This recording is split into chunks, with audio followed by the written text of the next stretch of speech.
बात बिगड़ चुकी थी और बिगड़ के बद से बदतर हो रही थी, क्योंकि प्रिया के मन में एक बात आ गई थी कि वो हार्दिक को इस बात का एहसास दिला के रहेगी कि उसके साथ चीट करने का अंजाम कोई अच्छा नहीं हो सकता।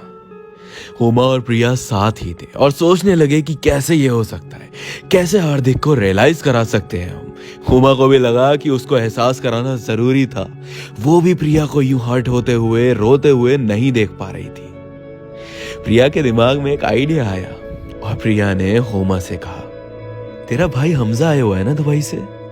हाँ आया हुआ तो है, लेकिन वो कहाँ से आ गया बीच में? हुमा ने कंफ्यूज होकर पूछा। ब्रो आया नहीं है, लेकिन अब आएगा बीच में, प्रिया ने मुस्कुराते हुए कहा। व्हाट डू यू मीन प्रिया, तू क्या बकवास कर रही है? हुमा ने नाराज होकर पूछा। भाई चिल कर, तेरे भाई पे कोई डोरे नहीं डाल रहा, बस तुझसे जो बोल रही हूँ उतना कर। हमजा को फोन कर और उसे बुला यहाँ अभी इसी वक्त, प्रिया ने रिलैक्स करवाते हुए कहा। हाँ ठीक है, लेकिन तू ज्यादा आउट ऑफ द वे मत जाना। हाँ, हुमा ने डाउटफुल होते हुए कहा। फोन कर भाई जल्दी, प्रिया ने जोर देते हुए कहा। हुमा ने तुरंत फोन किया और हमजा को प्रिया के घर की लोकेशन भेज के यहाँ बुला लिया। कभी कभी कैसा वक्त आता है, अच्छा खासा फूल सा रिश्ता पल भर में न जाने किस ओर मुड़ जाता है, किस तरह बिखर जाता है, किस तरह जिंदगियां खराब हो जाती हैं दो लोगों की।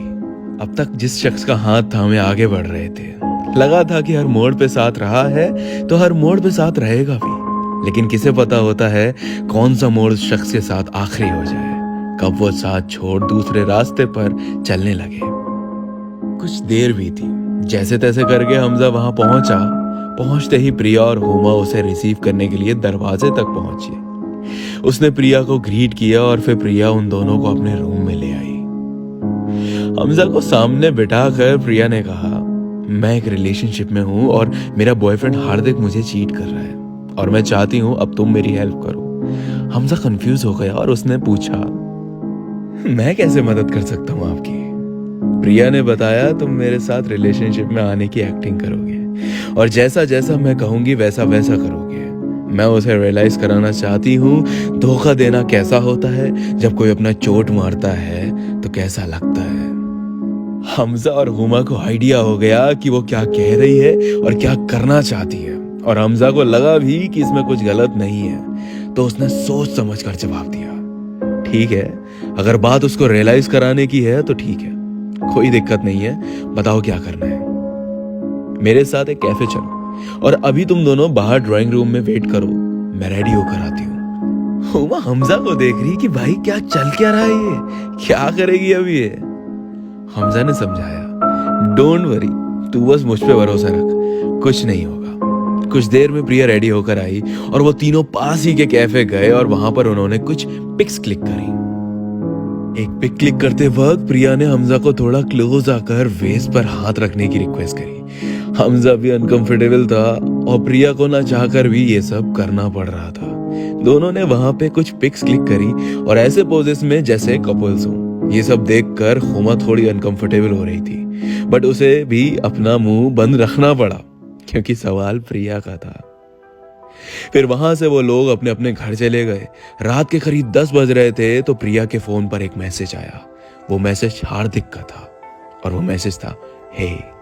प्रिया ने फोन देखा तो न जाने क्यों उसे गुस्सा आ गया।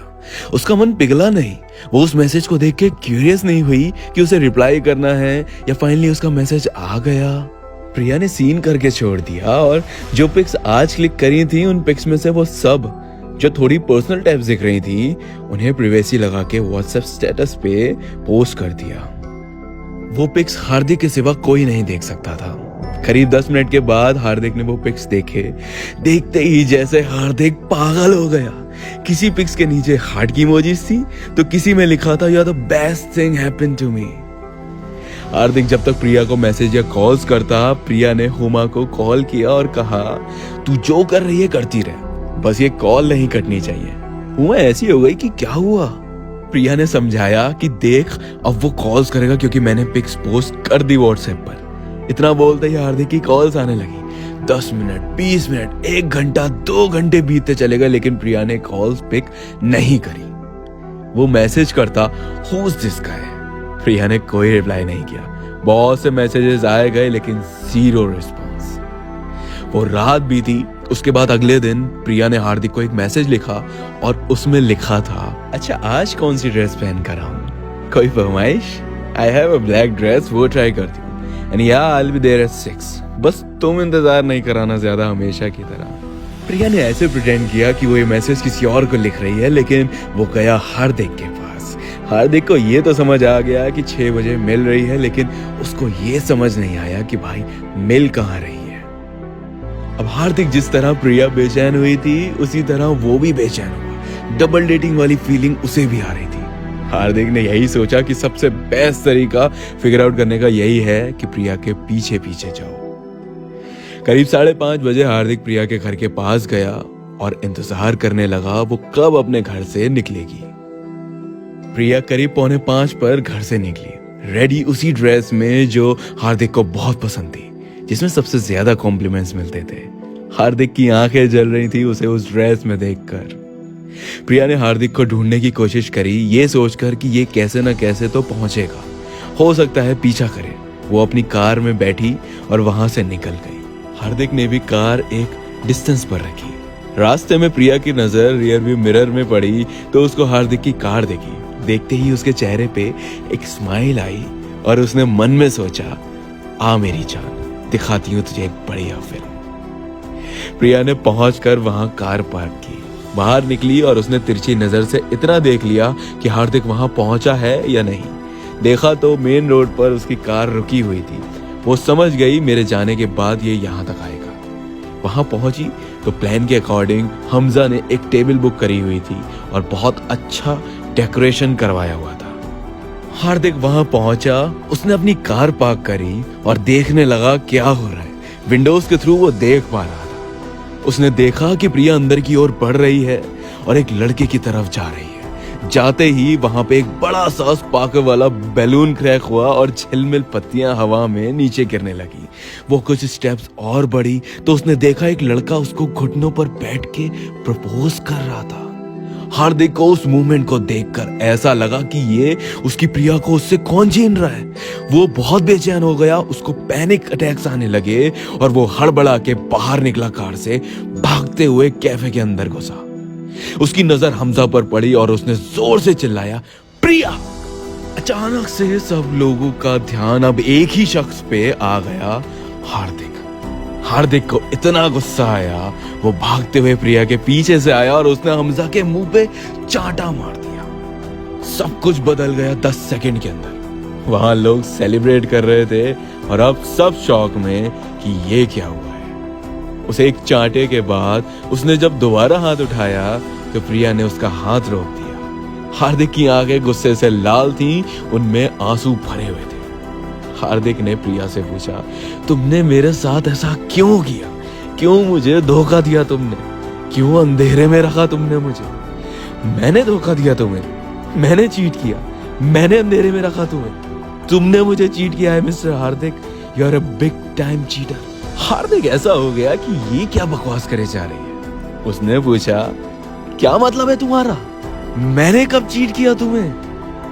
Who the hell is this Aditi? और तुम मुझसे शादी कर रहे हो? तुमने मुझे धोखा दिया है हार्दिक। मैंने पूरी जिंदगी तुम्हारे नाम कर दी थी और तुमने मुझे कुछ सालों में ही अपना असली रंग दिखा दिया। प्रिया ने फ्रस्ट्रेशन में पूछा, व्हाट? अदिति, तुम्हें लगता है वो मेरी? What? Seriously? Have you gone mad? मैं क्यों शादी करूंगा उससे? हार्दिक और भी ज्यादा कंफ्यूज हो गया। झूठ, फिर झूठ, बार बार झूठ बोले जा रहे हो। कभी क्लाइंट्स लाइंस करके बेवकूफ बनाते हो, कभी मुंह पे झूठ बोलते हो।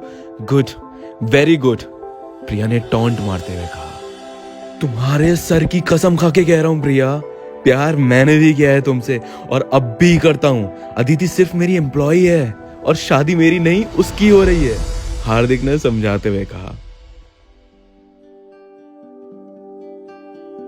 चारों कैफे से बाहर आए, हार्दिक की कार में बैठे और हार्दिक ने समझाना शुरू किया, तुमसे मैं नाराज था क्योंकि तुम मुझ पे शक कर रही थी। मैं थक हार के आता और तुम मुझसे रोज एक ही बात करती। मुझे ऐसा फील कराती जैसे मैं चीटर हूं और उस नाराजगी और फ्रस्ट्रेशन में मैंने तुमसे बात करना बंद कर दिया। Aditi is just my employee. उसका बॉयफ्रेंड है, वो दोनों शादी करना चाहते हैं, पर अदिति के घर वाले नहीं मान रहे थे। उसने मेरी हेल्प ली क्योंकि उसके घर में मेरी काफी अच्छी रेपो है। She asked me to talk to his dad and I convinced him later. Now they are getting married. और रही बात मेरे बिजी होने की, तो Priya, I am sorry, I didn't know तुम ये सब सोचने लगोगी मेरे बिजी होने पर। मैं हमारे लिए मेहनत कर रहा हूँ। मेरी क्लाइंट्स मीटिंग होती हैं और वो सब मेरे क्लाइंट्स ही होते हैं। And I can't think of betraying you. I love you with all my heart and soul. ये सब सुनकर प्रिया की आंखें भर आई और उसने बस एक ही चीज सोची, कितनी गलत थी मैं, कितना कुछ गलत सोचा मैंने एक सच्चे इंसान के लिए। हार्दिक ने हमेशा मुझे सब कुछ दिया और मैं उस पर भरोसा करने से कैसे चूक गई। फिर हार्दिक ने पूछा, अब तुम जरा मुझे बताओगी ये सब क्या चल रहा था कैफे में? And how did you get to know about Aditi? मैं एक दिन तुम्हारे घर आई, तुम शावर ले रहे थे, मैं तुम्हारे रूम में वेट करने लगी, तभी तुम्हारे फोन पे मैसेज आया और उसमें वो टेक्स्ट लिखा हुआ था कि शादी के लिए हाँ नहीं कर रहे एंड ऑल, और मुझे लगा you are cheating on me. फिर मैंने पीछा भी किया, तुम लोग कैफे गए, वहां तुमने उसे हग किया, मुझे यकीन हो गया। आई फेल्ट ब्रोकन और मेरा दिमाग खराब हो गया। फिर मैंने प्लान किया कि मैं हमजा के साथ मिलकर तुम्हें सबक सिखाऊंगी और रियलाइज कराऊंगी कि तुमने मुझे चीट करके गलत किया और तुमने एक बार भी मुझसे बात करना जरूरी नहीं समझा। हार्दिक ने इंटरप्ट करते हुए पूछा, आज मैंने तुम्हें किसी और का होते हुए देखा तो मैंने उस बंदे को कूट दिया और तुमने मुझसे बात तक नहीं की, एक बार भी जरूरी नहीं समझा। इन सवालों पर प्रिया रोने लगी और फिर हार्दिक ने उसे छुपाया। बैठे बैठे अपनी सीट पर उसने प्रिया को हक किया। प्रिया रोते रोते उससे माफिया मांगने लगी, उस पर शक करने के लिए, उसे गलत समझने के लिए, उससे बदला लेने के लिए। हार्दिक ने प्रिया को बहुत सॉरी बोला क्योंकि कहीं ना कहीं वो भी गलत था। उसने भी हालात को गुस्से और ईगो की वजह से संभाला नहीं। वो बात बढ़ती नहीं अगर वो मैच्योरिटी के साथ संभालता और टाइम देता प्रिया को। उसने हुमा को भी सॉरी कहा उसकी प्यारी सी दोस्त को हर्ट करने के लिए। हुमा भी खुश हुई उन दोनों को वापस देख के। हार्दिक ने हमजा को सॉरी बोला और पूछा, भाई लगी तो नहीं? कभी कभी आंखों देखी बातें भी सच्ची नहीं होती। दूसरा क्या कर रहा है क्या नहीं, अक्सर आंखें भी धोखा खा जाती है और मन में 50 बातें बनाने से अच्छा है एक बार कन्फेस कर लेना चाहिए। क्या पता एक सच्चाई सामने आ जाए। अगर प्रिया ने शुरुआत में ही इंटरफेयर कर दिया होता या बात कर ली होती हार्दिक से तो शायद बात इतनी आगे बढ़ती ही नहीं। इसलिए कम्युनिकेट करना जरूरी है। जहां कम्युनिकेशन गैप्स आ जाते हैं फिर शक जन्म लेने लगता है, यकीन जन्म लेने लगता है। जब किसी को खोने का डर होता है तो शक भी हो सकता है। ऐसे में बात करते रहो, गैप्स मत लेकर आओ। अगर कोई सच में धोखा दे रहा होगा तो ज्यादा वक्त तक नहीं छुपेगा। आंखों पे पर्दा डाल के भी मत रहो और आंखों देखी हर चीज पर विश्वास भी मत करो। क्या हो रहा है, जो हो रहा है वो किस हद तक हो रहा है, इस सब पे डिपेंड करता है विश्वास करना चाहिए या नहीं। और अगर कुछ देख ही लिया तो प्रिया की तरह बिना बात करे हर बात पे विश्वास करने की भूल भी नहीं होनी चाहिए। हार्दिक बिजी हुआ तो उसने प्रिया को वक्त और अहमियत दोनों देना कम कर दिया, जिसकी वजह से सारे डाउट्स शुरू हो गए। प्रिया को भी समझना चाहिए था कि अगर वो बिजी है तो अपने काम की वजह से, ना कि फर्जी कामों में बिजी है। और विश्वास तोड़ लेना, सामने से बात नहीं करना was not right at all. Communication gap ना आए इस चीज का खास ख्याल रखना चाहिए दोनों को, क्योंकि वो गैप बहुत कुछ खराब कर देता है।